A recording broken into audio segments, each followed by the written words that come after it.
And we're going to continue by looking at navigation in birds. How do birds get around? This is a little bit of a talk of their nervous system and how they respond in the environment. What we know about birds is that they migrate.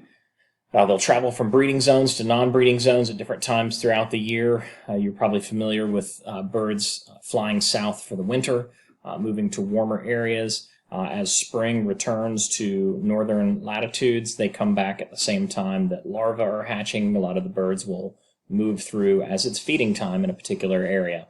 They seem to use some sort of electromagnetic sense to navigate during these migrations. We've done some studies into this, looking at brain tissue of birds that have been analyzed and pulling out the metallic components, ferromagnetic elements that are in the brain, trying to link that to the idea of some sort of magnetic sensitivity. And maybe this is linked in some ways to electroreception that we saw in fish and amphibian tadpoles. We're also going to spend a little bit of time looking at birds' bills. This is a nice picture of a bald eagle that I have in here just because I love the shape of the beak. You can tell that this is clearly a predatory bird. That's a beak designed for tearing out chunks of flesh. All right, so now we're actually entering the second part of the notes. Characteristics of birds. What does it mean to be a bird? Birds are endothermic. They're warm-blooded. So we've seen ectothermic animals, reptiles, that have to get their body temperature up by spending time in the sun, by basking. Birds don't have that problem. They are warm-blooded. Part of the theory as to why this happened is because birds evolved from that dinosaur lineage. We know that the dinosaurs were wiped out around the time that a giant asteroid hit the planet, and it changed the climate of the Earth in many ways. Volcanic eruptions emitting gases, the dust cloud kicked up by the impact of the asteroid, that there's evidence of asteroid material scattered around the Earth in rock that's aged 65 million years ago. So all of this leads us to believe that the Earth was globally impacted, and this cloud of dust, the gases emitted in the atmosphere, changed the climate of the Earth, causing the Earth to cool off. So if you're an animal species, for example, a dinosaur, that requires heat from the sunlight, and suddenly the sunlight's blocked out, that's going to affect you. If you're cold-blooded, which is the traditional saying, or what we prefer to say, ectothermic, you get your temperature from your surroundings, that's going to be a problem for you. If you're a plant eater, and suddenly the sunlight's not making it through the clouds to grow the plants that you eat, that's a problem. If you're a predator and you eat the herbivores that eat the plants that are no longer growing because there's no sunlight, that's a problem. So it's a cascade of problems that cause this extinction level event. And coincidentally, at the time of this, there were smaller theropod dinosaurs that it appeared may have been warm-blooded. The evidence in their bone structure and how their blood vessels were laid out seemed to link them to other current endothermic animals. So the theropod dinosaurs were probably stumbling into, because of random chance variations within populations, they were stumbling into this endothermy, warm-bloodedness. Why is that? Well, if they were flyers, they need a lot of blood flow to keep their muscles moving for flight. Four-chambered heart. Birds have a four-chambered heart. It's better at pumping blood throughout the body. Theropod dinosaurs may have been taking advantage of this as they were trending towards flight. Feathers which give insulation and protection and help with flight. Boom, now suddenly the insulation part becomes critical to surviving in the climate change. Highly efficient respiratory system, being able to get oxygen in and get rid of waste gases efficiently, again, in part due to the four-chambered heart and how they respire. Lightweight, rigid skeleton, a beak, definitely a characteristic that we see in all birds. Hollow bones for flight, and birds all have internal fertilization and hard-shelled amniotic eggs. Reptiles can kind of have a soft, leathery egg, amniotic egg, but birds, it's a hard-shelled egg. All right, so we've got this transition of climate leading to this one group of dinosaurs being successful in surviving the extinction of the rest of the dinosaurs. Evolution of modern birds. Birds evolved from a group of theropod dinosaurs in the Jurassic. The oldest known bird fossil classified as a bird is Archaeopteryx lithographica. We've seen some pictures of him. He has a mix of reptilian and avian features. The reptilian features, long tail, which we don't see in birds, teeth, which we don't see in birds, long clawed fingers, we don't see those in birds, but avian characteristics, feathers covering the body and the wings, ribs with uncinate processes, those are just extensions on the ribs for muscle attachment, and avian shoulder girdle, so bones in the shoulder that allow wing muscles to attach. So all of that is critical developmental pieces for a flying bird that shows up in Archaeopteryx. So this is a breakdown of some of those relationships.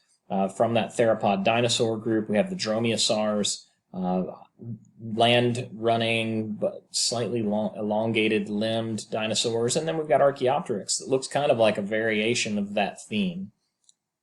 Till we have some other ancestors of modern birds that start showing up in here. Confuciornis, Enantiathornis, Ichthyornis, Hesperornis, and then modern birds. And there's a lot of debate. Notice that this branch here on this cladogram splits three ways. We don't know exactly how all these birds relate, but we do know that they're somewhere on this path of bird evolution. Diversity of modern birds.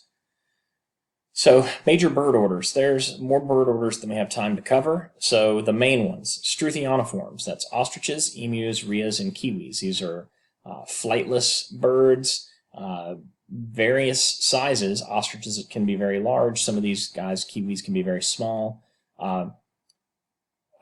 Podicipediforms, it's the grebes, diving birds. We'll see some pictures of their feet, but they have lobes on their toes.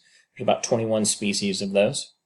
Gaviiforms, that's the loons. If you've ever heard a bird called a loon, there's 5 species of those. Another one that's pretty easy to remember, pelicaniforms. Pelicaniforms are the pelicans. The formes part that you keep seeing in all of these, it just means the forms that are like forms like pelicans, forms that are podicipeds, forms that are Struthioniforms, Gavia. I don't know the definitions of the prefixes for these, but it means that they have similar body forms. So here are cassowary, which is a flightless bird in the Struthioniform group, and then the great cormorant. Here's a grebe, if you've never seen a grebe, and this is a common loon. Anseriforms, that's waterfowl, ducks, geese, and swans. If you've seen the Canada geese that are migrating through every spring in this area, there's about 160 species of Anseriforms. Falconiforms, the ones that are like the falcons, forms of a falcon. Hawks, eagles, falcons, there's over 300 species of these predatory birds, raptor birds.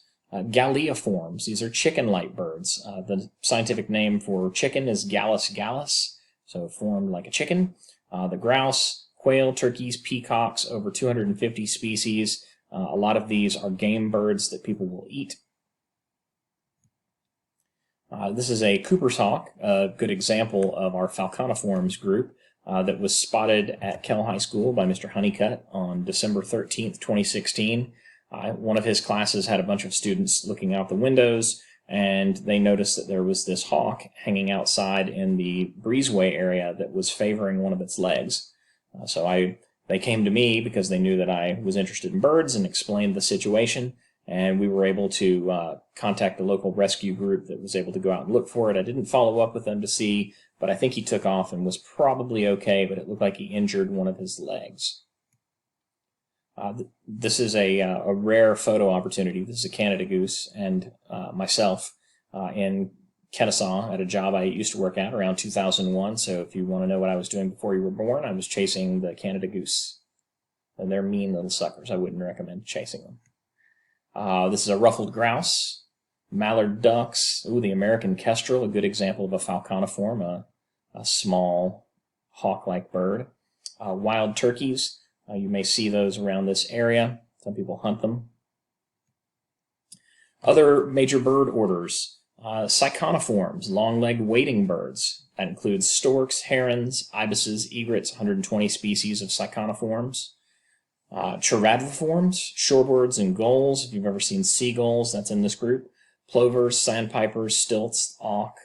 Puffins, those are the birds that were replaced in the recent Star Wars movies with some of the porgs.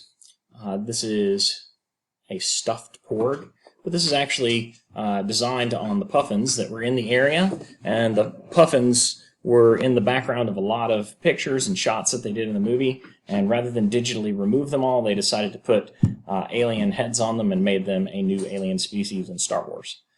Gulls, terns, over 360 species of charadriforms. Columbiforms, pigeons and doves. There's over 300 species of columbiforms. Psittaciforms, the parrots. There's more than 350 species of parrots. Here's a stork.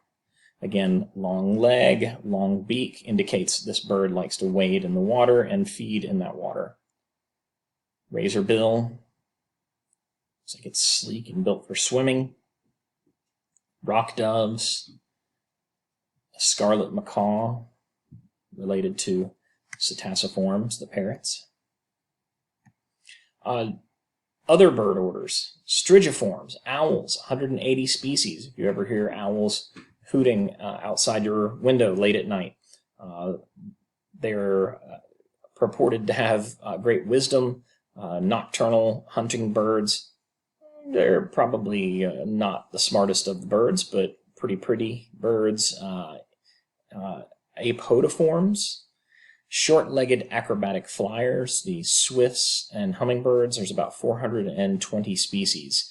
I believe the name apodiform references the fact without feet, because many of the hummingbirds are not ever seen landing. That doesn't mean they don't have feet, but the name references the fact, I think, that they don't land a lot. Pisciforms, that's woodpeckers, about 400 species of woodpeckers, pileated woodpeckers, plumiated. There's lots of different ones that you might have seen in this area. They're kind of annoying if they're hitting a tree or your house.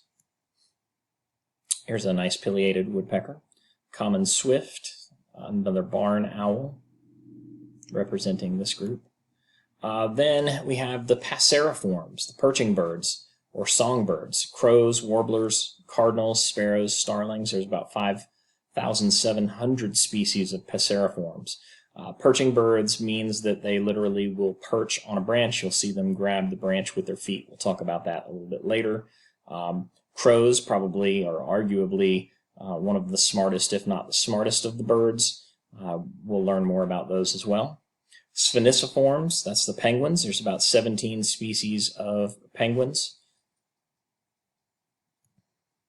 Here's a starling, cardinal. Cardinals are very common in this area. It's actually the high school mascot for my high school. All right, so birds. Birds have feathers. They're the only group of living animals with feathers. So we now know that dinosaurs, extinct dinosaurs, had feathers. So again, that links them. In the 1990s, feathers were described mostly of non-alien coelurosaurs, those dinosaurs that were of that theropod lineage, mostly from Chinese Liaoning deposits. Part of the problem with studying things that come from these kinds of fossil beds is that China is not always cooperative with Western scientists who want to come in and collect fossils. I've heard some very sad stories of scientists, paleontologists who want to study fossils in China, and they are given a 1 month or maybe less window that they can go and collect fossils, and they have to go and find fossils as rapidly as they can and try to collect and protect and preserve them before weather wears them away, and they're sitting on the surface of the rocks. They don't even have to dig for them. They just walk around and go, hey, what can we get? And when they leave tarps covering them up so that hopefully the next year when they go back out, they can recover some of those fossils.